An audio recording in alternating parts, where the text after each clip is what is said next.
Welcome to the Explainer. Okay, let's dive into this. It's May 2026, and you know what? The tech landscape literally just experienced a monumental, earth-shattering paradigm shift. We're looking at some explosive tech news today that takes us straight out of the era of reactive chatbots and plunges us into the brand new, highly proactive age of AI agents. To really wrap our heads around the scale of this, we've got to look back at Google I/O on May 19th. This was a historic turning point. Google CEO Sundar Pichai took the stage and officially declared the death of the chatbot era and the birth of the AI agent. His exact words perfectly capture this moment. He said, "We no longer want to talk to AI, we want AI to work for us." And this brilliantly illustrates that exact shift in mindset. Think about chatbots for a second. They're entirely reactive. It's basically using AI as a superpowered search engine. You ask, it answers. But AI agents? That is AI as a colleague. Agents are proactive. They don't just sit there waiting to answer a question. They execute autonomous chains of actions on your behalf. We are talking about a shift that could handle 70 to 80% of routine coding tasks and, get this, potentially add trillions to the global GDP. It's absolutely wild. Section 1. The AI agent era begins, powered by Gemini 3.5 Flash. So, DeepMind's chief technologist Corey Kavutuoglu recently made a truly shocking claim. He noted that their lighter, supposedly budget-tier model actually outperforms their massive flagship model. Let's look at the actual numbers here, 76.2%. That's the record-breaking terminal bench score for agentic coding. So what does that actually mean for us in plain English? It means Gemini 3.5 Flash can autonomously complete over 3/4 of complex software tasks.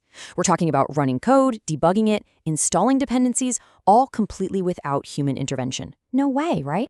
Now, what's really interesting about this data is how it completely destroys the old quality versus speed trade-off. Gemini 3.5 Flash is pumping out around 300 tokens per second. That makes it 4 times faster than GPT-4 Turbo. And when you look at the price, at just 15 cents for input per million tokens, it's drastically cheaper than the competition. This completely upends the developer tools market as we know it, a real game changer. Section 2. Coding apps in 5 minutes with Google AI Studio. Let's move to and see how this builds out. Google AI Studio is this new browser-based tool that radically democratizes software development. It allows literally anyone, marketers, graphic designers, teachers, to build fully native Android applications in minutes with absolutely zero coding knowledge required. The workflow is just remarkably straightforward. Step 1, you just write a text prompt describing your idea. Step 2, AI Studio generates the complete Kotlin code. Step 3, you preview it live right there in a browser emulator. Step 4, using the newly released Android CLI version 1.0, AI agents autonomously install the app directly to your real device via USB. And finally, Step 5, you invite testers. The AI autonomously designs, tests, and implements best practices every single step of the way. But, let's clarify what this actually builds right now. This initial release is tightly focused on 3 specific categories: personal utility apps like habit trackers, hardware-enabled experiences utilizing your camera or GPS, and AI-powered experiences with Gemini API integration. And hey, if you're worried about the Play Store getting flooded with AI-generated junk, Google spokesperson Mia Carter assured everyone that strict Google Play review standards absolutely remain in place. Democratizing the tools doesn't mean lowering the quality bar for sure. Section 3. Meet your 24/7 digital employee. Introducing Gemini Spark. VP of Google Labs Josh Woodward announced this agentic personal assistant built on Google Anti-Gravity, and he promised something incredible. It works for you even when your laptop is completely shut off. Think about how different this is from what we're used to. Traditional assistants, your Siris or Alexas, they're reactive. They're active only when you explicitly prompt them. Gemini Spark is fundamentally proactive. It runs on dedicated virtual machines in Google Cloud, rather than directly on your phone. This gives you continuous 24/7 autonomous operation without draining your battery. So it's not just a chatbot anymore, it's a persistent digital employee.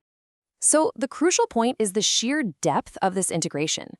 Out of the box, Spark ties directly into Gmail, Workspace, and over 30 third-party platforms to manage your emails, plan complete travel itineraries, monitor your expenses for hidden subscriptions, and compile really complex research. Now, keep in mind, it does require an AI Ultra subscription costing roughly $20 to $30 a month, and handing over the keys to your entire digital life requires an immense amount of user trust. You've got to be comfortable with that. Section 4. Fighting AI phishing attacks in the cyber arms race. Because, unfortunately, as AI tools get better, so do the bad guys. Highly personalized, completely error-free AI-powered phishing attacks surged by over 300% in 2025 and 2026, costing businesses billions in business email compromise, or BEC, attacks. To combat this threat, we have Ocean.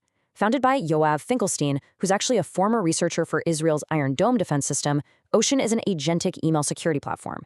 It just emerged from stealth with $28 million in funding from Lightspeed and Wiz founders. It uses a custom small language model to comprehensively analyze email context and the sender's true intent in under 100 milliseconds. The difference in approach here is honestly brilliant. Traditional security basically just checks static signatures and known patterns. Ocean literally asks, does this email make sense contextually for this organization? By shifting to these blazing fast small language models, Ocean drops the false positive rate to under 2% and successfully reduces business email compromise by up to 95%. It's a massive upgrade. Section 5. Empowering true human accessibility with Apple Vision Pro.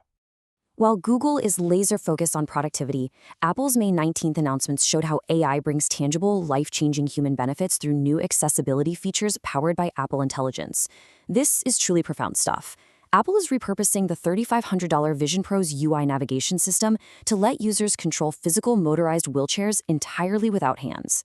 Using millimeter-accurate precision eye tracking, users can navigate in 8 directions, control their speed, and trigger an emergency stop simply by closing their eyes.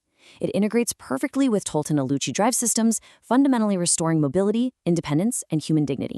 This also highlights a really fascinating architectural divide between the tech giants right now. Google's Spark relies on cloud-based AI for continuous power and massive data access. Apple Accessibility, on the other hand, is strictly committed to on-device AI processing. For features like the Smart Magnifier and enhanced voiceover, running locally ensures ultra-fast response times, zero latency, and absolute privacy, without ever sending sensitive health or environmental data to a server. Two very different philosophies. Section 6. The grounding reality check. Tech is still human. Because, for all this futuristic magic, we do need a quick reminder that while AI is evolving rapidly, the tech giants building it are still highly fallible. So here's your reality check. A frustrating widespread email not found bug has been preventing new service accounts from being created in Google Search Console and GA4 since late April 2026. This infrastructure bug completely halts automated reporting and API integrations for digital agencies and developers. And the kicker? Google has escalated it to senior engineers, but they've provided absolutely zero timeline for a fix. So frustrating. So, if you're a professional stuck waiting on Google right now, the Search Central community has some quick workarounds. First off, use your existing service accounts if you have them, because these still work perfectly fine. Second, add users manually with personal emails where you can. Third, use OAuth for specific API use cases. If none of those work for you, well, unfortunately, history tells us you'll just have to wait 2 to 6 weeks for an official patch to roll out. Hang in there. Which brings us to the ultimate takeaway from all of this. The era of working with AI has officially arrived. The paradigm has completely shifted. So instead of worrying about what AI might replace, I want to leave you with this final provocative question to ask yourself right now. How can I use AI to become 10x more effective? The tools to build, automate, and secure our digital lives are already here. It's time to embrace and master these new agentic workflows. Thanks for joining me on this explainer, and we'll catch you next time.